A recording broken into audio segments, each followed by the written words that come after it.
Hello everyone, and welcome to the very first episode of Boot Camp, brought to you by me, the one and only, the Mad Fiddler, otherwise known as Ambition Hex for Ambition Gaming.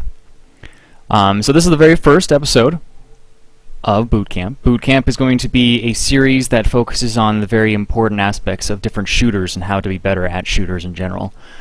So the very first episode here is actually going to be about something I think a lot of Call of Duty players on the broad basis don't understand very well, and that's pertaining to positioning. So kind of as a quick synopsis of what positioning is, but positioning is your location on a map relative to your objective or to the other players or with your team.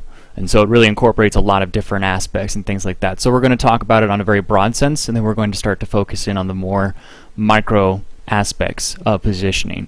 So if you guys have ever played something like StarCraft or another RTS before, we're going to be speaking about something that you may have heard about, and that is macro versus micro.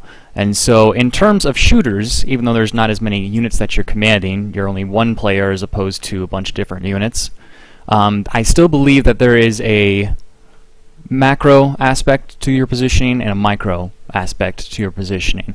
The macro is more relative to the entire map, so it depends on your position on a particular area of the map relative to the objective, kind of like that definition I gave you a little bit earlier. Whereas micro is a little bit more pertaining to your position relative to cover, or crouching, or prone, or something like that. And so micro is a little bit more specific as to where you are. And so we're going to be looking at a couple different things. Specifically, we're going to look at slums from Black Ops 2, and we're going to look at a couple different things and kind of just at the entire map and see what we can do to understand macro and micro better. So this episode is going to be dedicated to macro. So here we have a picture of slums, and before we get started about the positioning and kind of looking at positioning and a couple of examples, I want to give you guys an idea of the different callouts on slums for those of you who may not play competitively. So I'll give you a very brief overview. So to start, you've got the very center of slums. We normally refer to this as statue, and then right above it is brick, and so we'll refer to it as those different things right there. And then right here you have garage, you have graveyard. We normally call this the hard point, but you can call it really whatever you want. I think that's really all we refer to it as. You have laundry, you have fountain, and then you have on the other side, let's get rid of a couple circles here. On the other side you have the cafe, you have anchor. I don't know. Again, we don't really have a spot for this because really it's either the flag or the hard point for that one. And then I don't think I've got over this one yet, but this is blue here, so that's blue building. And in the middle is double dumpster, normally referred to as double D. So there are the very brief, very quick aspects of it, and there may be a couple that I missed, things like you've got tires right there, and then normally refer to these vans as individual pieces as well, but we won't go over too much of that. So to start, let's look at a couple different things. The movie we're going to be watching here in just a couple seconds is going to be a hardpoint movie. So let's go over the spawns really quick. You have this spawn and then this spawn, so both teams spawn on the opposite sides of the map as you would expect. And they normally progress towards the middle, which is the very first hardpoint right there. It's on top of a statue. So the way that we, as my team for Team Ambition, we like to go over it, and we like to go through blue as well as the middle, and then as well as the brick side, and we like to do all three of those and kind of attack it from multiple angles, and that may or may not work out in our favor. It all kind of depends on the fights that we take and see how those go. So at the very start, we normally have two people normally going through brick. We normally have one person going through graveyard onto fountain, and then we normally either have one other person through graveyard or through blue, and that all kind of depends on the classes we're running, who's playing what position, and things like that. And so normally once you've taken that exact map, you generally want to go towards the middle and take that hard point, obviously. But after that, there's a little bit more that you want to do. So let's say hypothetically that this team here, after they've gone towards the fountain, has taken it. The next big thing that they want to start progressing towards is kind of pushing out to the other side. And so this is something that you kind of want to consider regardless of which map you're on. What's your next objective? The whole idea behind meta positioning is that you're always thinking a step ahead. You're not trying to be complacent. You don't want to just focus on the objective at hand, but also want to focus on what's going to be coming out afterward. So that's the point about moving a little bit beforehand as well. So you've got that position right there. we've all progressed towards it, and so you've now taken that position. At that point, you probably want to leave 1 or 2 people on the fountain, and they're probably going to be watching a couple different areas. So that could be things like you have one person here, they could be watching brick as well as through here. And you normally have one other person either inside blue or hanging around this general area, so they're kind of watching that entire, that whole aspect right there, and to help cover the positions and kind of prepare for the next hard point. So once you have that, and once you've secured fountain pretty well, let's say you've got 2 on fountain right now. Not fountain, sorry, I always refer to it fountain. That's the statue, I do apologize. So you've got 2 people on the statue and 1 person in blue. So you've got one other person. They generally want to stick around Double D or around Cafe or Police right here, something like that. The idea is the way that hardpoint works, and the reason you have anchors in hardpoint, is that once you've got people in a particular area, that's where they begin to spawn, and they start to spawn in the very back of the anchor right there, or they may spawn in Cafe or something like that. It all kind of depends on where the enemy team is relative to your position there. So that's the whole point behind, well, awesome, you've got the fountain, or the statue. See, I'm going to continue to call it that. Sorry, because I just have to get over that. So you've got the statue. What is the next objective? And that is to start taking the spawns in the next hardpoint, and the next hardpoint is right here. So first hardpoint, second hard point, and so you want to start to progress and move towards this area and take that, because you want to obviously take the points in statue, but you have to think beyond that. So you're going to start moving there, and normally you have the anchor right on top of either the table, which is right here, or there's a dumpster that's right there, and so that kind of depends on personal preference, how the other team's going to be able to react to it. So and that'll kind of change this up there. So you've got the anchor back there. They're generally the first one to move to it, and they're going to kind of watch this side, the police side, while the other parts of the team are going to move directly to that hard point. So you're going to have all 3 somewhere around here. Now, that's when you're competing for this hard point. So you wouldn't actually keep all 3 in here. So going back to the whole positioning thing, you don't want all 3 people inside the hard point. It only takes 1 person to capture that hard point and to gain the points from it.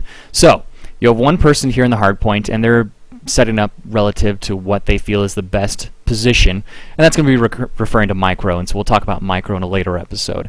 But in terms of macro, you've got 1 person on the hard point, so they're taking those points. Now we, as a team for Ambition, generally have 1 person in front of blue, and then somewhere in Double D. So you basically have all 3 alleys, or all 3 lanes, covered. And so that would be the blue lane, you've got the Double D lane, and then the Cafe brick lane right there. So all 3 are covered in some way. And so that's the point behind having this position. The other important aspect of that is, let's say that we've taken that, we've got 1 person at anchor, that exact position that we were talking about before. You now have people coming through blue, through the middle, and then through that brick. Now what happens as soon as you've got enemy players in there, let's pick a different color. I know we're playing as red for our team, but let's say blue is the enemy team, just to make things confusing. So let's say they've got a couple people in here. They've pushed through, and they're now on our side. The way spawns work in Black Ops 2 is that if you've got enemies inside of that area, you no longer spawn in that back of that spawn. It's almost comparative, so that if you have more of your team on this whole side, then you'll continue to spawn on that side. However, if there are more enemy players in this whole area, then the enemy team will start to spawn there, and you end up spawning in bad spawn, which is generally somewhere over here. So, whole bunch of different things there. Let's get rid of a couple of layers. Oh, no, we just want to delete them. That's all we want to do. And let's make a new layer. So, now that you've taken that, let's say we've defended this very well, we should be somewhere in the realm of probably 120 points at that point, because each hard point has 60 points, and then it obviously rotates over time. So let's actually assume that we've had some contesting going on. Let's just say 90 points instead. So we're no longer at 120, let's say 90. So you're about 90 points, you need 250 points to win the game. So after you've had the first and the second hard point, the next hard point, let's get rid of that circle. Really? Okay, it's all the way over there. The next hard point is going to be right here. And so that's a very big transition, especially if you're the one who has won this area. So let's say we've defended this as well as we should have. You now have all your players on this side, and they are now spawning somewhere over here, probably in laundry. And so what happens is, while we're continuing to take that, they are now positioning themselves inside the next hard point and in fountain. They've got all the anchors that they need to have over there to kind of protect it. So that's what's tough, and that's the whole idea behind positioning, is that you now need to consider, okay, awesome, we have taken this point, but we now need to consider, okay, step ahead, this is where the next hard point's going to be. Well, what can we do to kind of start preparing ourselves for that? And that's generally where, once your hard point goes from obviously 60, once it's at about 20, that's generally the transition period, is 20 seconds to 30 seconds. And so it'll be one of those two things. And you generally have your players start to move through the map and start to go, not through the buildings, but start to head over to the next area. And generally your first objective is not necessarily go towards the hard point, although that may be advantageous and that might be the best choice to go to the next hard point, but most of the time you want to go to the anchor. So with, let's just delete the whole thing instead of just pressing undo a million times. So the thing that you want to remember for slums in particular, and then you're going to kind of want to consider this for regardless of which map that you're playing on, is that there's always the major spawning areas, and those are the ones that you normally want to control. Specific to slums is the fountain and then this back parking lot area. Those are the two most important spawns in the entire map. And that's really where you gain a lot of control. Again, going back to how spawning works in Black Ops 2 is you have to have more of your teammates than the enemy team in order to spawn in that area. So you have to make sure that you have this whole area locked down pretty tight with more players. And so that's why you normally prevent them from getting into that point in the first place, because then you start to spawn there. So we started to transition. Let's say they've already set up. Let's say we've got, our 90 points versus their let's say 15. We're just crushing them. We're just destroying them. Everything's going well for our favor. And so they have respawned over here because we have defended successfully that second hard point. Let's say we've got one person in fountain, which is a very common place to anchor. Let's say we've got one on fridge, which is right here. It's a little hard to see. Let me pick a better color because I know it's blue kind of blends in, and I already know this is a small video compared to a lot of other things. So let's say we've got one right here, one on fridge, one inside the hard point, and then generally the fourth person is somewhere either around garage. They could be in graveyard. They could be, you don't want to push out too far to blue, because then you start to flip spawns, because at that point they're not spawning here any longer. They're starting to spawn somewhere in cafe, or maybe even sometimes I've seen it where they start to spawn next to garage and things like that, and that's not what we want to see. So that would not be good. That's why you want to generally stick inside garage, or not garage, graveyard and around garage. So this person's going to be roaming somewhere around here to somewhere around here as well. So they're kind of protecting that whole area. And then they're normally the ones calling out, and then fridge is obviously looking down here, trying to prevent anything that's possible. This person trying to get an angle here, and then anchor's kind of watching this side as well as through there. And so the fourth person generally has to watch this back alley, because this back alley can become a pretty troublesome area if you're not careful. So alright, so let's say they've got one set up here. Let's say they've got one set up, they're watching the back alley from this area right here, fridge, and inside the hard point. So our team, the not quite as pink, a little bit more red, is now starting to rotate. So we'll have two people who've gone through brick. They were in the anchor and they were in double D and things like that.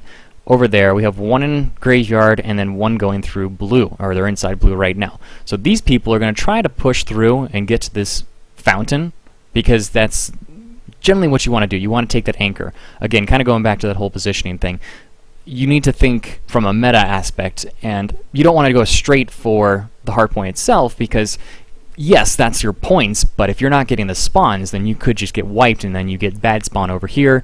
You're spending maybe 10 seconds trying to get back to the hard point, which is not what you want.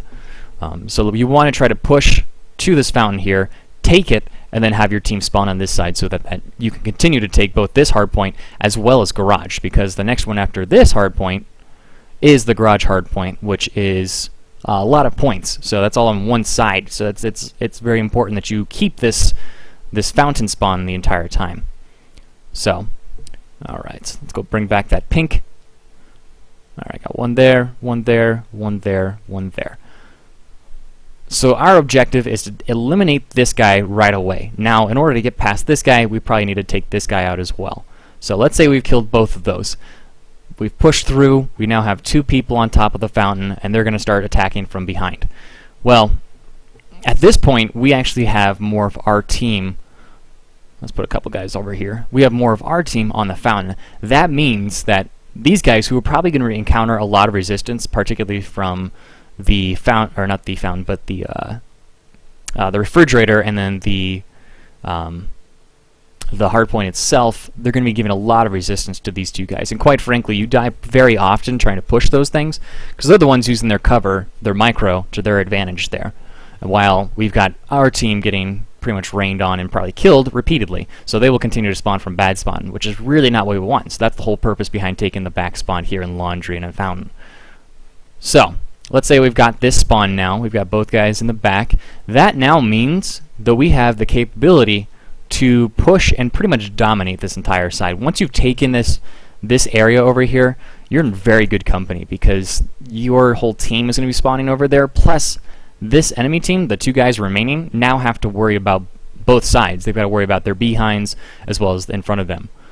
So it's very difficult to take that. So it's very easy for us, if we were the ones who are red here and we're trying to take that hard point, it's very easy for us to take this area and to take this hard point.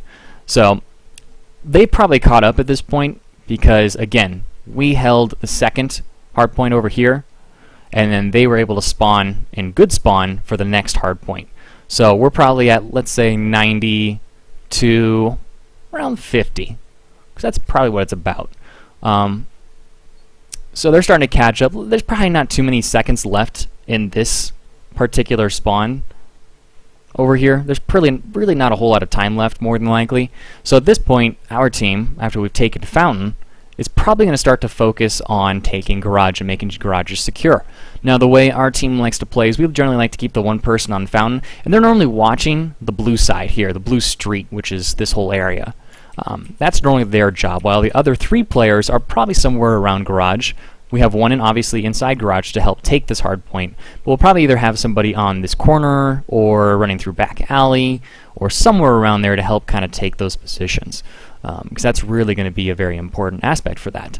So, and then that fourth player is probably going to be either roaming in Garage or, again, you don't want to push too far out, because the way Black Ops 2 spawns are is if you start to push too far out, then they start to spawn on the side, and these really weird areas, and I've never understood exactly why Black Ops spawns that way. So, delete. We'll make another one. Yes, of course we want to delete it. Probably should check that off so I can't actually do delete it as opposed to, well, maybe deleting it. So, we now have this spawn. Let's just assume we're doing fantastic. We've got one guy inside of our fountain.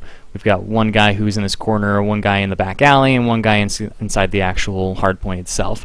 So we're doing fantastic. We're fending everybody off. Every time somebody dies, they're automatically spawning inside laundry or in this back fountain area. So we are in very, very good positioning, because at this point we're getting the fastest respawns and the fastest reinforcements while they're still spawning over here in lot, which, if you guys don't know, is a very long run. So you don't want that, and that's the whole idea behind having the anchors, and that's why anchoring is such an important position in hardpoint. And really in any game, because you look at spawns for any game or game type in Black Ops 2, Halo, whatever. Understanding how the spawns work is very, very important. I don't think a lot of people understand that in Call of Duty, so that's the reason we're going over positioning today. So those are the 4 different areas. It's kind of a repeat every single time you're trying to take one of those 4 areas. So 1, 2, 3, 4. You're just repeating those steps that we kind of went over there over and over. I mean, those are really the places that most teams are going to be going for. And if you kind of change that up, you end up kind of forcing spawns in a very weird way. So those are the most important areas. So I talked a little bit about the strategy. I didn't talk too much about the positioning, at least not in the general sense. I talked about positioning in the sense of anchors and in the sense of spawns. And that's a really important thing, because quite frankly, the reason position isn't so important is because of the spawns. You need to be understanding of where the enemy team is going to be every time that you kill them. You don't want them getting behind you, which is, it's hard to avoid in public matches, because in public matches you don't have the ability to talk to your teammates as well unless you've got a full team. It's very weird having 6 people on the map and seeing how that affects the spawns, because at that point, if your entire team is on the other side of the map and you're alone, you may see the enemy team spawn on you, which is it's kind of weird and does take some time to get used to. So speaking more in terms of league play, having 4 people versus 4 people, it's much easier to control spawns and see how those spawns work, versus public, which is normally 6 versus 6, or maybe more than that if you're playing like big team or something like that.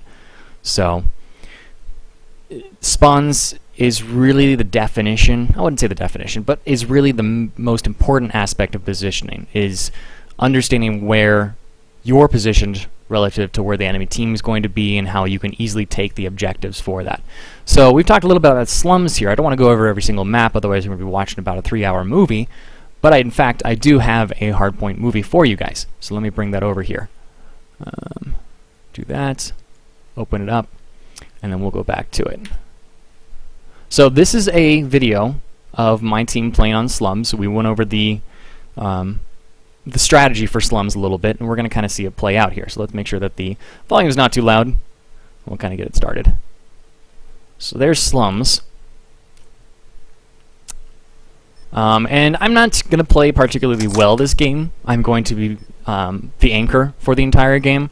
So I start off normally with most games going something like an MSMC or some type of machine gun, just because it's much easier to catch up with my team and help support my team right off the bat, as opposed to having something like an M8A1 or the AN94, where I get a good range, but because both teams are spawning the exact same time, we need to be right in their face right away, as opposed to back and trying to anchor. So you'll see that I shot the guy by brick. I don't know why he had the trophy system out. It wasn't a very intelligent idea, especially when you know the enemy team's coming for you.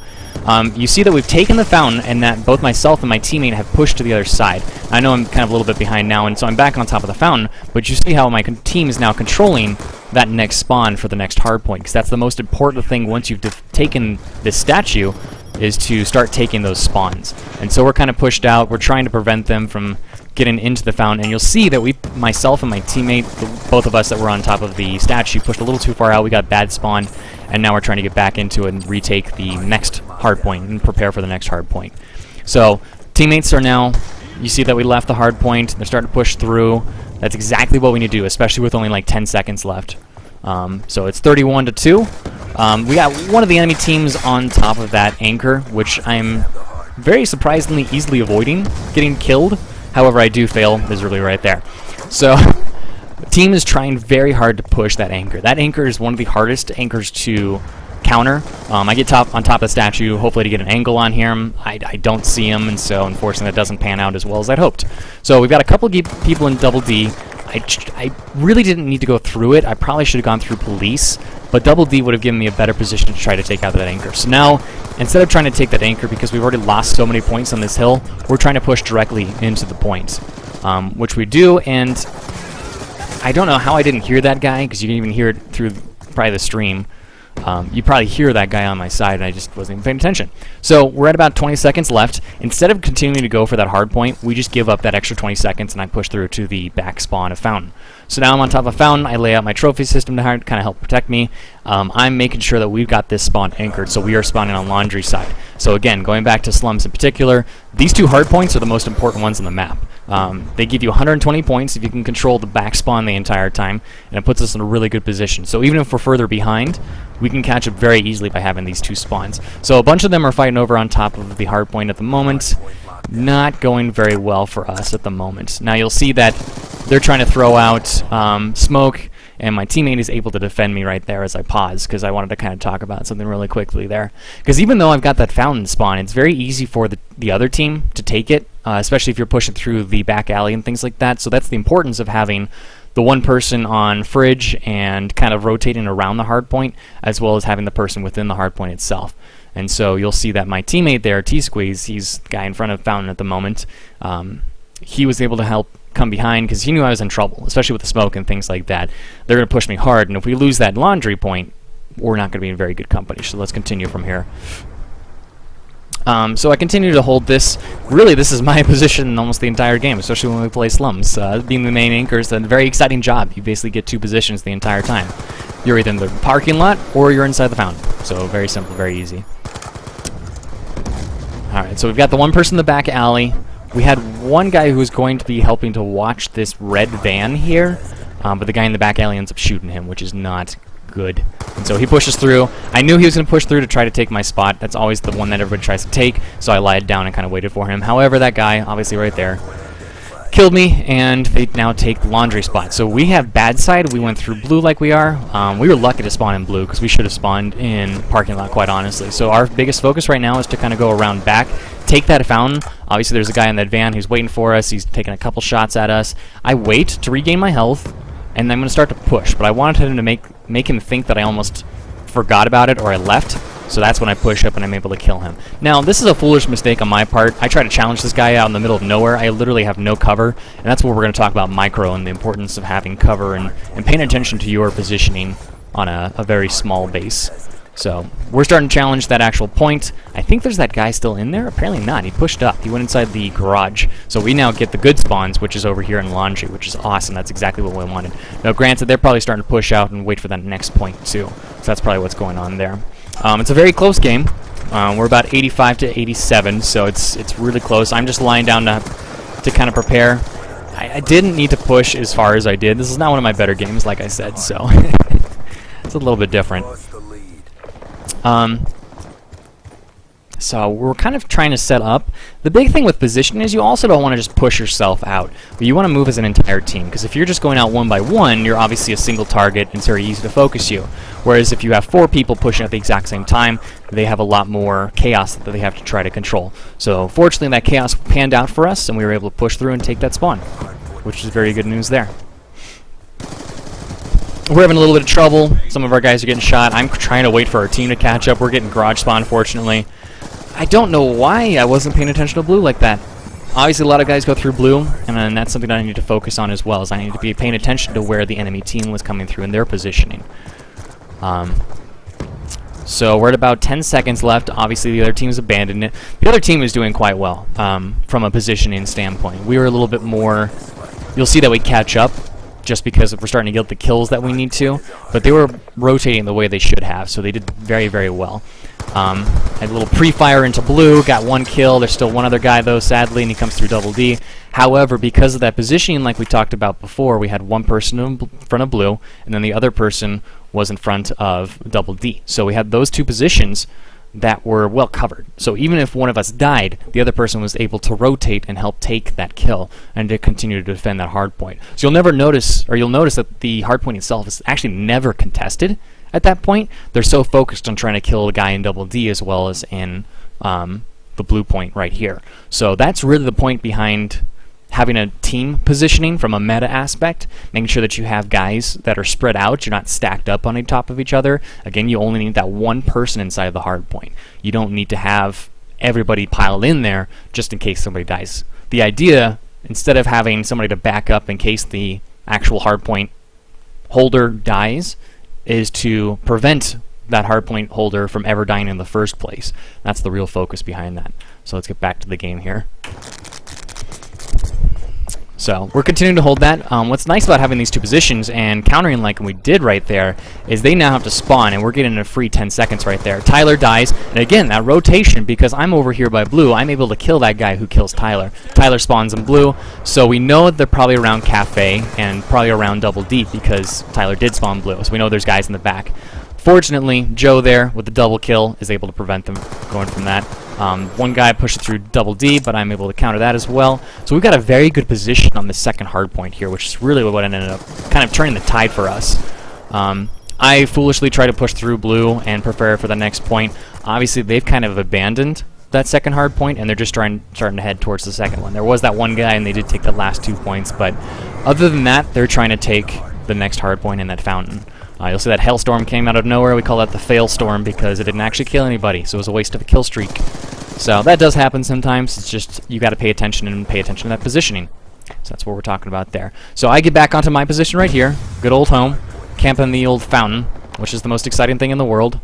So watching that, we're getting a lot of pressure on that hard point, which is okay. That's the thing about paying attention to spawns and paying attention to that positioning, is that it doesn't even matter that they took that hard point. The fact that we still had that back laundry spawn there, that's all that mattered, because at that point we now have fresh reinforcements ready to go. They're pushing that hard point yet again, and you can see right now, as a matter of fact, we've now taken that back, and Tyler gets that first kill. So it doesn't even matter that we lost it. The fact that we are continuing to hold that fountain and that laundry is the most important thing, more important than keeping that hard point. And so that's something you're going to see a lot of focus on when we talk about positioning. So I'm just waiting here. I see the smoke come out from the back alley, so I know somebody's going to be pushing. Foolishly, I don't know why I threw out my trophy system. Again, not my best game. This is all after the fact, of course. And I will admit, this is about a month ago, so I was a little rusty. So I lose that spot, and they get that laundry spawn there, which is not what we want. And so Joe's cleverly hiding in the back so that they don't. We're kind of splitting the spawn right now, and then he's able to counter that. We're able to retake that laundry point. Because again, that's the most important aspect of that. And if we had not won that back, they would have easily taken this garage and easily just won this whole game. Just because we would have been so far behind in points. So we're starting to see them push through the front. I'm inside the point. I know I'm normally the main anchor. You'll see that Joe ended up dying there. He was the backup anchor. And they just pushed really, really hard in the back, and so we get bad spawn, and we're trying to catch up at this point. So fortunately, we get that double kill. Tyler dies, but that's okay, because we were starting to spawn in laundry yet again because we now have enough people in here. So again, laundry, laundry, laundry, especially for these 2 points on slums, the most important. So you need to understand, regardless of which map you're playing on, pay attention to those spawns, pay attention to those anchors, understand how those spawns work. And so, yeah, see, we're spawning in laundry. It doesn't even matter that they're contesting as hard as they are inside of this point, because we're able to respawn and be right there ready to go. So they're contesting. I end up dying. I got one person inside that corner, just kind of blocking any more points that the other team could get. We pull out our score streaks, which is good stuff. They're starting to push through on the laundry side. I'm not really sure why. I think this is where they start to kind of give up, because they see that they're so far behind in points that they just start to push through. And so we're going to try to take this point. We're contesting it as best as we can, but again, paying attention to the next step is we're going to start to push through to that next hard point as well. So I'm just contesting it here because we've only got a minute left anyways. We've already mathematically won, because the way hardpoint works is you can only get 1 point per second. There's just a little bit more than a minute, but we're so far ahead of a minute in terms of points that it doesn't even matter. They could hold the rest of the points and they'd win. So I just crashed right there. I'm not sure why. Sad day. Regardless, we end up winning the entire thing, so we'll just close that for now. Nope, go away. Oh man, that's fun stuff, so we'll let that figure itself out. Alright, so it's gone now. So you kind of saw the video, you saw a little bit about the positioning I was talking about and why that's so important. Especially when it comes to spawns, paying attention to where your team is at and setting yourself up for the best position possible. So that was kind of a brief overview of meta positioning. We're going to be talking about micro positioning in the next episode, so be sure to stay tuned for that. So if you guys could, make sure to like this video, favorite it, tweet it out, share it, do whatever you can to help support this, because the more I can go over these lessons, I think the more I can educate the community, make sure that players play better at Call of Duty, because I don't know about you guys, but I don't like playing with players that are not thinking very efficiently. I like to win. So be sure to do that, and most importantly, make sure you subscribe to this channel, help support Ambition Game, and there's going to be a couple of links all over the screen here, so make sure you check those out. So thanks again, guys. That was the first episode going over positioning. So you guys have a great day.